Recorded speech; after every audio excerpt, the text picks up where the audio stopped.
picture, I'll edit a picture of, I guess, a location, or like, I guess a site, because it's a bit different in how I do it. So I guess we'll run through the same procedure of exposure that we did earlier. So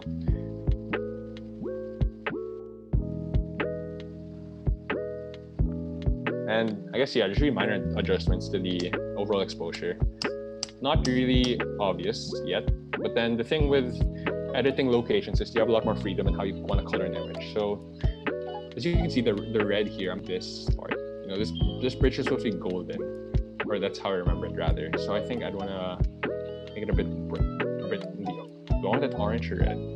I'm gonna bring it here a bit lower, just a tad bit lower, because I wanted a bit more red. So, and add some saturation, make it a bit richer there. Do we see any greens here? I guess the greens are references here. So if we look at the green primary, really yellow, really, I'm not sure what color it is. I won't retouch it that much since it doesn't make that big of a difference. And the blues are obviously the sky and the water. So if we bring the blue to the left, very teal, very unrealistic. I guess some people might find this aesthetically appealing. I don't know, it depends on your taste. And if you bring it to the right, purple-ish, bluish, very deep. And yeah, it looks kind of weird. So I'm gonna bring this a bit to the left because I want it to be a bit teal. Because I want the water to stand out from the... And next we'll go through the actual colors. So the obvious colors to change here are orange and blue.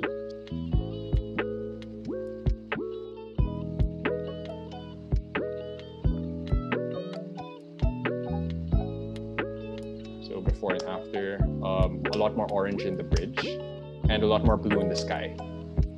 Then next I'll adjust temperature.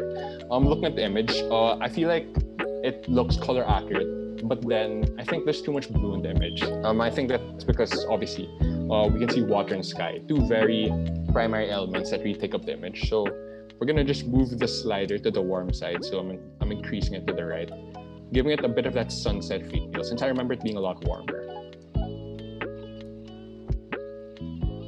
And now saturation. I guess I'm gonna really give some color to this image, you know, make it a lot more rich. And the first thing I want to change is probably the water. The water and the sky, they look kind of pale. So let's increase that blue.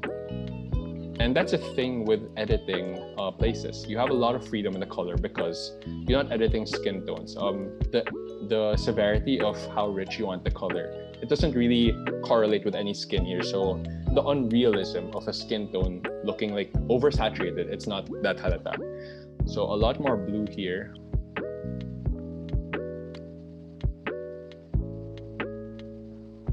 I'm thinking that this yellow, it looks a bit too bright. So I might lower it a bit. So you do a quick before and after, I guess. There are noticeable differences. It's very pale here. Colors aren't that rich. If we give an after, rich colors, rich sky, and yeah. And actually, just a minor note, I'm just gonna crop this in a bit because I don't like this portion of the mountain sticking out. And what else do I change? I guess clarity, you know, just minor adjustments. You can slide this a bit to the right if you want. You can give the color a bit more vibrance. So it's really affecting, in my opinion, these oranges in the background. If you lower it, you can see the oranges just fade out.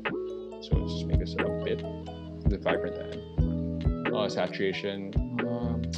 I feel like if I add the richness with the vibrance, it just looks unrealistic. So I'm gonna lower that a bit. So quick before and after. Nope, I think it's looking good so far. I think we have too much yellow in this image already, so I'm just gonna add a bit of blue just to even out that warm sensation. We can use these gradient masks. So you can see here, this is a button I clicked in the top right, and basically you can draw a rectangle of how you want a specific section of the image to be affected. So as you can see, I can rotate this, and it's affecting everything to the left of the image. That's why the color looks very different. If I bring it here, I'm affecting the top of the image. So I'm just gonna lay it down here. Okay, so this is a gradient slider, which allows you to specifically edit part of an image. And here we're looking at the top half, so the sky. When I tweak the specific gradient mask, only that section will be touched. And this just allows you to, like allow a bit more fine tuning. And in my opinion, if I feel that, say, the water already looks fine here, then why not just touch the sky alone? That's where this comes in. So I'm gonna set this in the sky. And what do I feel like I can do to the sky? I guess I can just saturate it a bit more, give it a bit more of that blue richness, and maybe erase the highlights a bit, because I feel like these clouds right here, they look a bit dark. So I'm gonna just erase that. And if you just want to take a before and after, so it's just a tad bit darker, but if we bring it back, it's just a bit lighter. So it's really precise adjustments. It really depends on how you want to edit the image. Look at this image. I feel like it looks fine. It looks very far from the original. The original stuff we can note, I guess, the sky looks very pale. The bridge looks very pale. If we bring back the edit, a lot richer.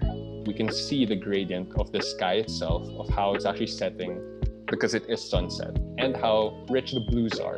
It really feels like a sunset to me. And I think that's the important thing to remember when you're editing images. Editing, I guess, would just be the last 20%. I'd say 80% is taking the picture, telling a story through the picture, and editing is just trying to enhance what you've already taken. Because I like to remember, or I like to, I guess, keep in mind that when I edit an image, I don't manipulate the image in any way. I don't want to make it seem like it was fake. I just want to replicate the type of colors, the type of mood, and the vibe that I got when I took the image. That's why I'm making it really warm here. I'm just making the sky and the water stand out, because I really feel like it was a lot bluer when I took it compared to this. And I guess that's just an important note, because cameras really can't capture what you see with your eyes. That's where editing steps in, just trying to replicate what you feel like you really saw there. So for the last image, I'll just go through an image I took in Cosmos. And I feel like this stands out also because when you're editing pictures with people at night, which is very specific, it's a lot, well, I'd say it's very similar to how you edit a landscape image. In this case, we can see Pio here. There's a lot of color that goes into these night shots. And I feel like that's where, it really helps to understand how you use hue, saturation, and luminance, and the color sliders in the bottom, the camera calibration. So I'll just go through a quick, I guess, exposure edit. When you do colors here, there's a lot of colors, and this means that there's a lot of, I guess, freedom, creative freedom in your end and how you want to manipulate them. If I bring the hue all the way here, a lot of red in the image. This becomes purple. This actually wasn't purple. It's kind of blue. There's just so much freedom we have. So I can bring it here on this side, but then we see that we lose the actual orange of the shirt. It's looking a lot more orange. So it really depends how you want to edit it. But then I guess for me, I like to give it this very punchy orange vibe to it. So for the greens, I just also noticed that it makes a big difference, because the greens affect blue and reds. So if I bring the greens to the yellowish side, you're gonna notice how a lot of blues stood out here, and these reds became pale. On the opposite end, if I bring it here, stronger reds, lower blues.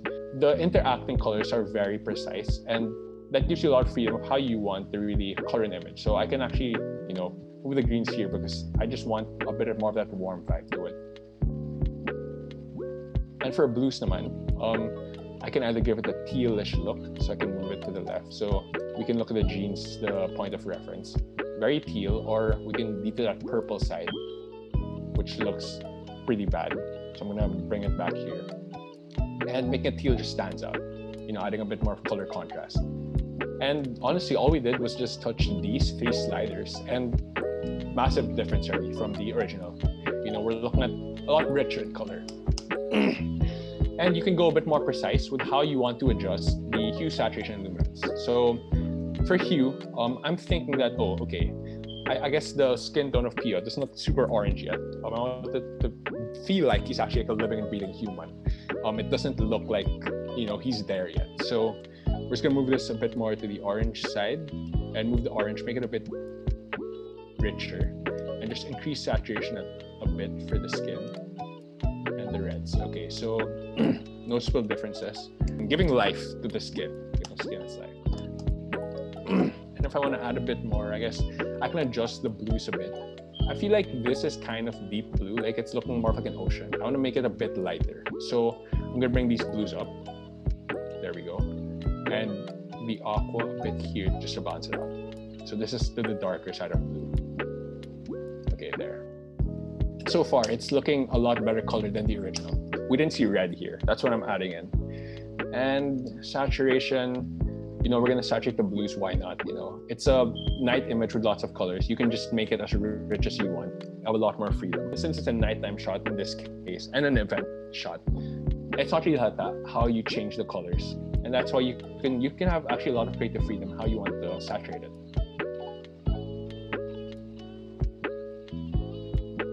Oh, I forgot to touch purple. Actually, we can touch purple and magenta here because you can see there's a purple, I guess, portion here and the purple part here. If we bring the purple really to the right, just give it all that purple, give to the left, all that blue. So we're just gonna balance it out. Maybe just add a bit more blue on that side. Actually, no, I think I want a bit more purple. Okay, there. Add some magenta and just saturate it a bit more, honestly. And honestly, like right now, it's looking like a pretty fine image. It looks a lot more colorful than the original, a lot more color accurate also. And you can see how we touched, mostly just touching these blue, green, and red primary colors made massive difference. And just fine tweaking these specific colors here. What else do I want to add to it? Maybe I can just add a tone curve, really subtle. But if you'll notice, I can just bring the blacks of the image a bit higher. So you're gonna notice that the blacks are, well, you can look at the hair actually for reference. It has a lot more white in it. And just bring the shadows down. So we want his I guess, left side of the face to look a bit more punchy.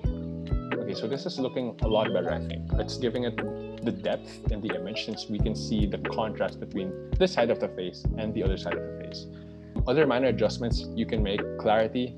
I could lessen the clarity if I want to balance out that type of punchiness I gave it in the tone curve, or I can just add a bit more of that gritty nature. And for the vibrance, it's looking very colorful already, so I don't think we need to touch that. We can just leave it here. And I guess a bit less saturation would kill the image. So I think it's honestly looking fine where it is now. Maybe just reduce it a bit. And I'll just raise the exposure a bit.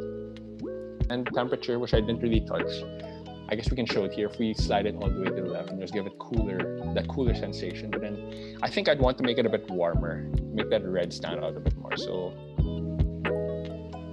it's looking a lot better than what it was. And that was really simple. It was really just done through touching this camera calibration, the HSL sliders. And if we want to be more precise, we can make these blues a lot richer by actually adding a color. If I put blue, it's like really, really blue. I can make it red if I want, and that just weakens the blue. But then I'll just add a bit of blue to it because I just want it a bit cooler.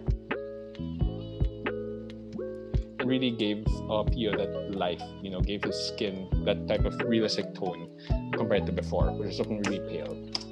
And I'll just crop it in a bit.